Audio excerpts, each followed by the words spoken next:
Shalom, shalom, shalom, mes bien-aimés dans le Seigneur. Nous voici encore une fois nous retrouver au sujet où le Seigneur m'a mis dans le cœur. Alors, bien-aimés, je vais prier, je veux lever ma voix devant le trône béni de notre Seigneur afin de pouvoir parler à son peuple. Éternel Dieu Tout-Puissant, Père de gloire, Père des lumières, Père des nations, me voici une fois de plus devant ton peuple. Seigneur, tu as mis des vérités dans mon cœur. Laisse que, Père éternel, que j'apporte cela à ton peuple, afin que ceux qui ont des écailles, Père éternel, puissent tomber à ce sujet que tu as mis dans mon cœur. J'aimerais bien, Père éternel, que l'Esprit Saint, qui est avec moi, me conduise, afin que tes vérités soient dites, afin que ton peuple puisse marcher selon la vérité. Que ta grâce, Père éternel, me conduise et que ton esprit, Père éternel, soit avec moi. Que ton nom seul soit béni et que toute la gloire te revienne au nom de Jésus. Amen. Bien-aimés dans le Seigneur, me voici une fois de plus venir parler du retour du Seigneur. Oui, c'est un sujet qui me tient à cœur et que tout mon cœur ne cesse de penser à ce jour. Et je vois comment la négligence est rentrée dans l'Église même afin de pouvoir ignorer ce sujet qui est très capital pour nous tous, car tout ce que nous pouvons faire dans notre marche chrétienne, l'objectif, c'est de ne pas rater cet enlèvement. Oui, l'enlèvement, c'est une priorité pour toi et pour moi qui ont fait de Jésus notre Seigneur et Sauveur. À cela, mes bien-aimés, je veux lire ce verset capital, ce verset qui nous parle de l'enlèvement. C'est dans le livre de 1 Thessaloniciens 4, 15 à 18. La Bible nous dit, « Voici en effet ce que nous vous déclarons.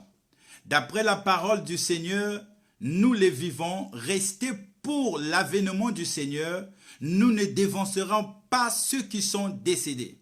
Car le Seigneur lui-même a un signal donné, à la voix d'un archange et au son de la trompette de Dieu, descendra du ciel et les morts en Christ ressusciteront premièrement.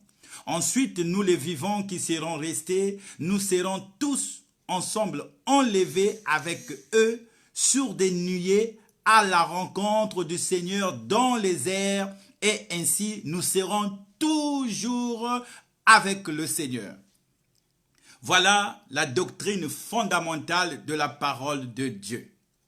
Il y aura un jour l'enlèvement de l'Église, l'enlèvement des croyants qui se sont préparés pour le moment glorieux. L'apôtre Paul insiste, il dit, « Voici en effet ce que nous vous déclarons d'après la parole de Dieu. » L'apôtre Paul insiste, il dit que ce que nous vous déclarons selon la parole de Dieu. Le français courant nous dit, « Voici en effet ce que nous déclarons d'après l'enseignement du Seigneur. » Il parle d'un enseignement. Le Seigneur a enseigné cela. Alors, je m'explique. Ce que nous lisons ici, ce n'est pas la parole des dénominations ou la parole d'un groupe de gens. Paul nous dit, voici. Vous savez, l'apôtre Paul avait un ministère vraiment très particulier. Il a été sauvé comme nous le savons selon Acte 9. La Bible nous dit, cependant, Saul, respirant encore la menace et le meurtre contre les disciples du Seigneur. Bien-aimés, je ne veux pas exhorter à ce sujet. La Bible nous dit que Saul, respirant encore la menace et le meurtre. Oh, je ne sais pas, bien-aimé, qu'est-ce que tu respires? Qu'est-ce que tu respires? Qu'est-ce qui est en toi, bien-aimé? Qu'est-ce que tu que tu respires? Qu'est-ce que tu dégages? Qu'est-ce que tu dégages? Tu dégages une impression. Qu'est-ce que tu absorbes, bien-aimé? Je ne veux pas exhorter. Alors la Bible nous dit, il alla trouver le souverain sacrificateur et lui demandant de lettres d'introduction pour les synagogues de Damas, afin que s'il trouvait des personnes, hommes ou femmes, qui suivaient le chemin du Seigneur, il puisse les arrêter et les amener à Jérusalem. Voici la mission que l'apôtre Paul était en train d'accomplir, mais dans l'aveuglement. Mon frère, ma sœur, monsieur, madame, toi qui as l'opportunité de m'écouter, toi qui te dis, un tel ne peut pas me parler, telle personne ne peut pas s'exprimer pour me dire les vérités de Dieu. Écoute-moi bien. Dieu le Père est souverain. Il peut te parler par qui il veut. Ici, il utilise un ancien métrier, ce qui est le cas de Paul. Il peut utiliser ton mari, ta femme, tes enfants, ton père, ton ami, même ton ennemi. Au point où il a utilisé même l'ânesse de Balaam pour qu'il puisse passer le message. Dieu est souverain, il peut te parler à qui il veut. C'est ça qui fait qu'il soit Dieu, mes bien-aimés, parce qu'il n'a pas la permission à demander à quelqu'un. La Bible nous dit que sur le chemin de Damas, je ne sais pas, mes bien-aimés, quand tu entends Damas, qu'est-ce que ça te dit? Tu sais le Damas actuel, parce que je suis en train de parler, mes bien-aimés, d'une situation à venir, où les gens sont endormis. La Bible nous dit que Saul, il était sur le chemin de Damas. Damas, que les Français, les Américains, les Russes, tous sont derrière, pour une situation que je ne peux pas t'expliquer parce que je n'ai pas la connaissance, mes bien-aimés. Mais j'ai la connaissance de pouvoir te parler de ce qui est très important, ce qui s'est passé sur le chemin de Damas. Damas, quand tu entends Damas, bien-aimé, cette ville a une prophétie. C'est que Ésaïe nous dit dans Ésaïe 17, verset 1, il est écrit « Oracle sur Damas ». Voici, Damas ne sera plus une ville. Elle ne sera qu'un monceau de ruines. C'est la Bible qui parle de Damas. J'ai lu ce verset et je te le donne, bien-aimé. Je n'ai pas le temps de pouvoir t'expliquer ce que ça veut dire. Mais ce qui est sûr, que ce que la Bible nous dit n'est pas encore accompli. Cette prophétie n'est pas encore accomplie sur Damas. Quand? Je ne sais pas. Mais la Bible ne ment pas. Cette prophétie s'accomplira un jour. La Bible nous dit que sur le chemin de Damas, il a rencontré Jésus-Christ. Si tu rencontres Jésus-Christ, tu ne demeures plus comme avant. Si quelqu'un est en Christ, nous dit la parole de Dieu, il est une nouvelle créature. Toutes les choses anciennes sont finies. Et voici, toutes choses sont devenues nouvelles. Ainsi, notre bien-aimé, l'apôtre Paul, Saul n'est plus Saul, mais il devient plutôt l'apôtre Paul. Mais bien-aimé, Saul, il avait un zèle excessif, nous dit la Bible.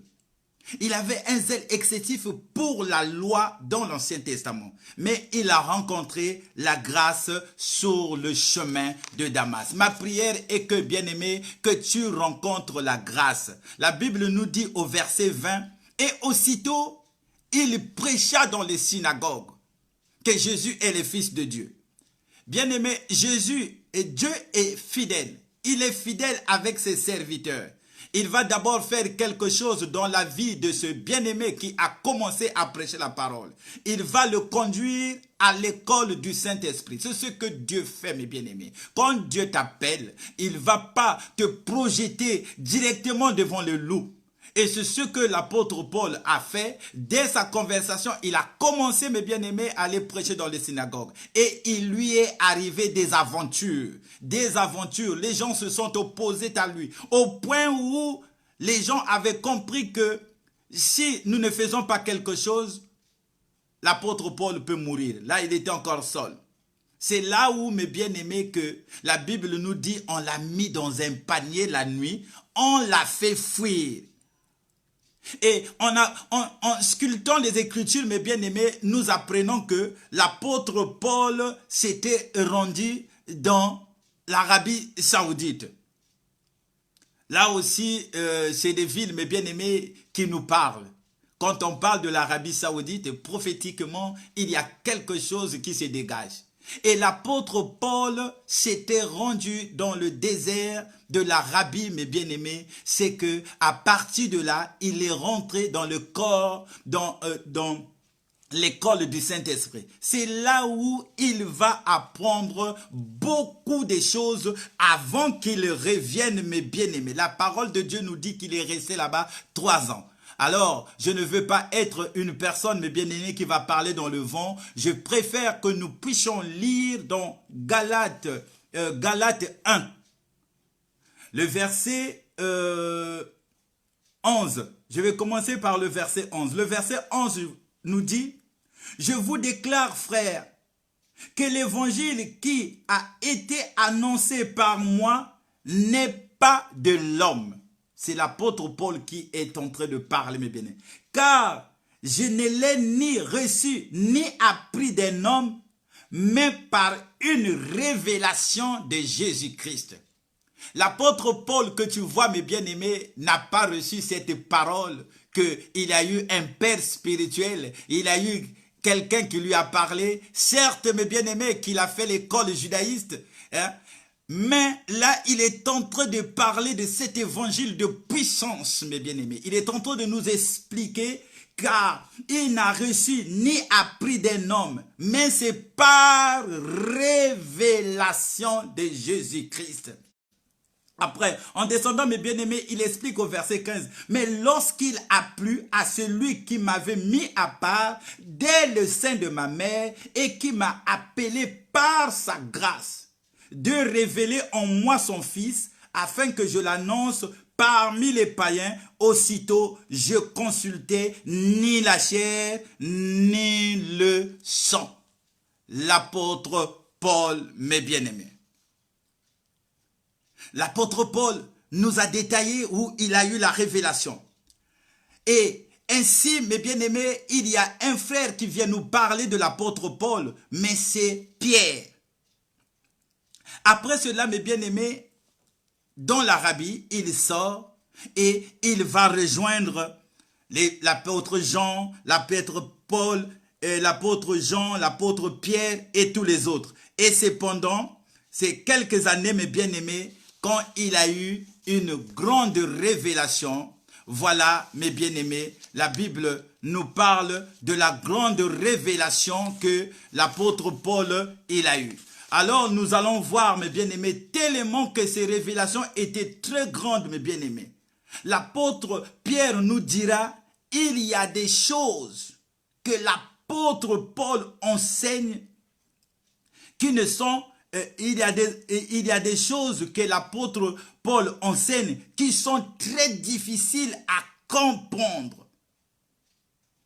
Toi qui parles souvent que l'apôtre Paul a dit, il faut aller en profondeur pour comprendre ce que l'apôtre Paul explique, mes bien-aimés. Ici, c'est quelqu'un qui a marché avec Jésus-Christ, qui vient nous dire que les enseignements de l'apôtre Paul sont difficiles à comprendre.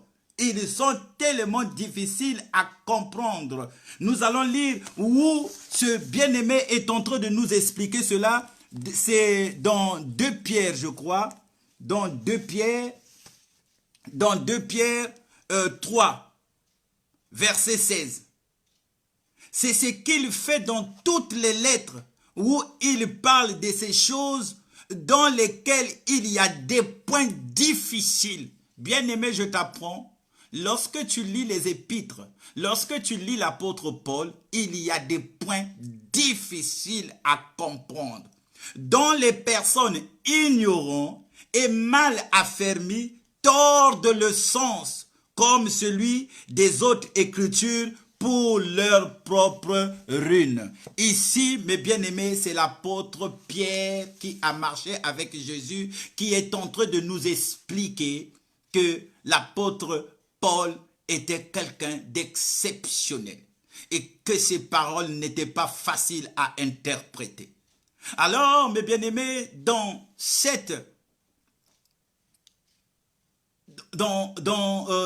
contexte, mes bien-aimés, je vais te parler de l'apôtre Paul quand il était dans le désert. Quand il est parti dans l'école du Saint-Esprit, il a appris et il a eu 3 grandes révélations. Et les 3 grandes révélations, c'est ce qui a fait la force de l'Église. La première révélation, mes bien-aimés, c'est que il a parlé du salut. Le salut qui est obtenu par grâce et non par les œuvres, ni par la loi de l'ancienne alliance.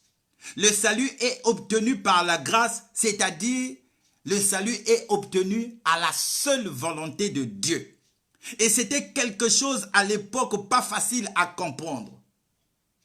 Et ça a pris du temps avant que l'église de Jérusalem comprenne ce message de la grâce.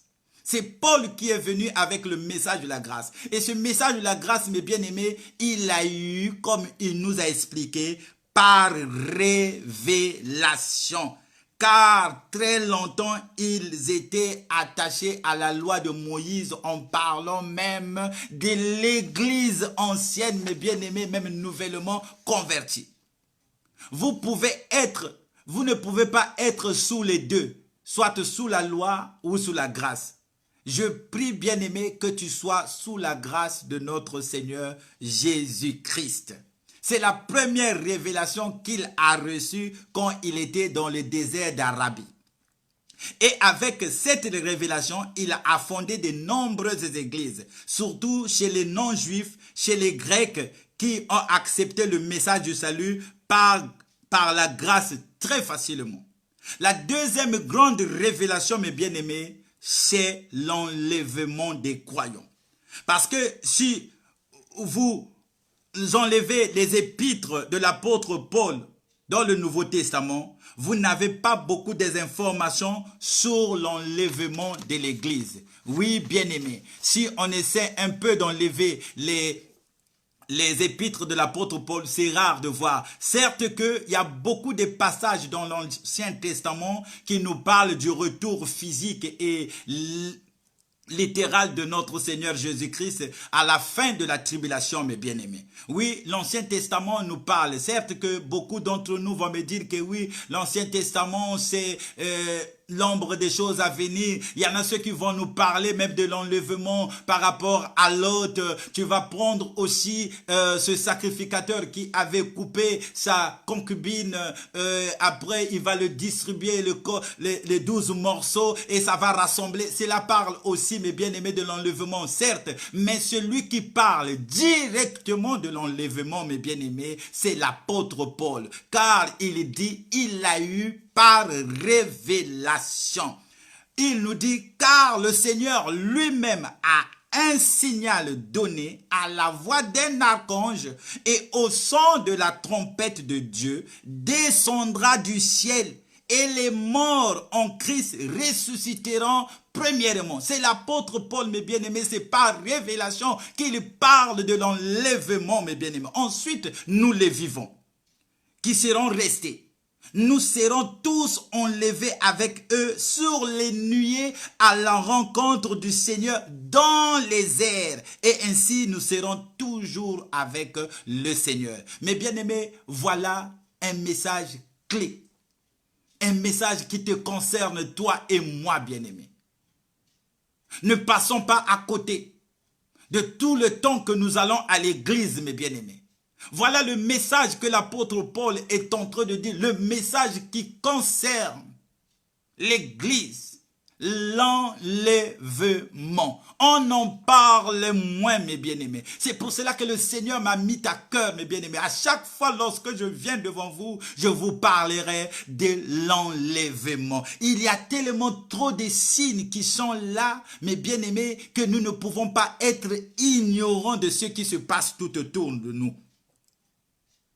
C'est pour cela, mes bien-aimés, il dit, voici, c'est pour cela, il nous dit, voici ce que nous déclarons d'après la parole du Seigneur. Donc, ça lui a été révélé lui-même par le Seigneur. C'est le Seigneur qui lui a révélé, mes bien-aimés, cela. Cela lui a été révélé particulièrement. Après, mes bien-aimés, il y a ce que on appelle, ce que l'apôtre Paul a eu comme troisième révélation. La troisième révélation, mes bien-aimés, que l'apôtre Paul a eu, c'est la puissance de la communion. Ce qu'on appelle la Sainte Seine.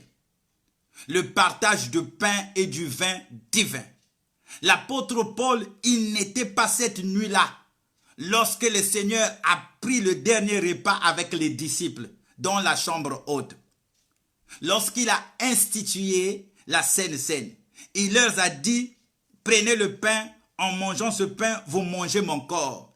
Et cette coupe, c'est le sang de la nouvelle alliance. L'apôtre Paul n'était pas là, mais il va enseigner dans les églises, particulièrement à l'église de Corinthe.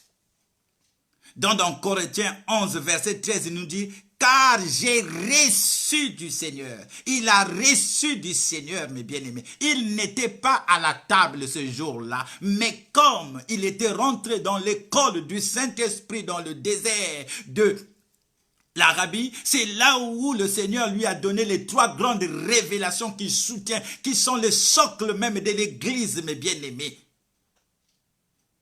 Il faut que lorsque tu pries, tu puisses savoir de quelle doctrine que tu utilises. Tu es dans quelle doctrine? L'apôtre Paul vient dans 1 Corinthiens 11, 23, il dit, car j'ai reçu du Seigneur ce que je vous ai enseigné. C'est que le Seigneur Jésus-Christ, dans la nuit où il fut livré, prit du pain.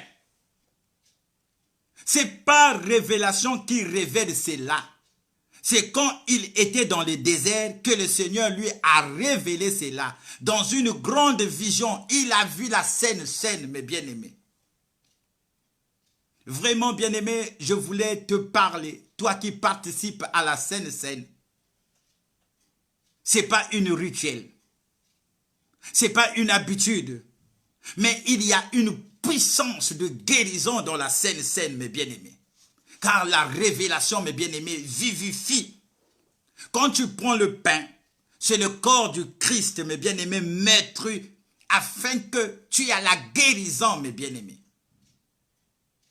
Et le sang, c'est le sang de la nouvelle alliance. Lorsque nous prenons le vin ou le jus de raisin, c'est la vie éternelle que nous acceptons et nous confirmons. Jésus nous dit, celui qui mange le pain et qui boit mon sang a la vie. Bien-aimés, ces genres de choses ne sont pas venues au hasard. Mais il y a quelqu'un qui est rentré dans la grandeur de Dieu, dans le secret de Dieu. Et il a eu la révélation pour venir nous la révéler, mes bien-aimés. Il dit, voici ce que nous déclarons d'après la parole de Dieu. Mes bien-aimés, de nos jours, beaucoup ne croient plus à l'enlèvement. Beaucoup vont comme une habitude à l'église. Beaucoup ont oublié, mes bien-aimés, que nous serons enlevés. Il faut se préparer, mes bien-aimés, à la rencontre dans les airs avec notre Seigneur, mes bien-aimés. Ça, c'est une doctrine fondamentale, c'est authentique que l'Église a reçue au tout début. Jésus-Christ revient bientôt. Jésus-Christ revient bientôt. Pourquoi? Parce que tous les signes sont accomplis. Et cela nous montre la proximité du retour de notre Seigneur. Le Seigneur nous a donné des signes, mes bien-aimés.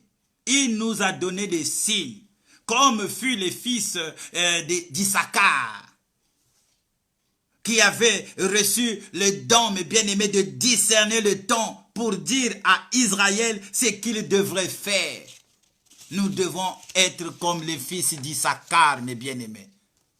C'est le temps, mes bien-aimés, de pouvoir revivre et revivre les signes. Quand nous sommes tentés de voir les signes qui se passent tout autour de nous, le Seigneur nous a donné des signes, mes bien-aimés. Il nous a donné des signes. Les signes qui sont là, mes bien-aimés. Nous voyons des signes. L'apôtre Paul, mes bien-aimés, plus loin, il va nous parler dans 1 Corinthiens 10, 32. Ne soyez en scandale ni aux Grecs, ni aux Juifs, ni à l'église de Dieu. Il y a 3 groupes, mes bien-aimés. Il dit, ne soyez en scandale ni aux Grecs, ni aux Juifs, ni à l'église de Dieu. Il y a 3 groupes. Le premier groupe, mes bien-aimés, c'est les Juifs. Quand on parle des Juifs, on voit Israël. Le deuxième groupe, c'est les Grecs.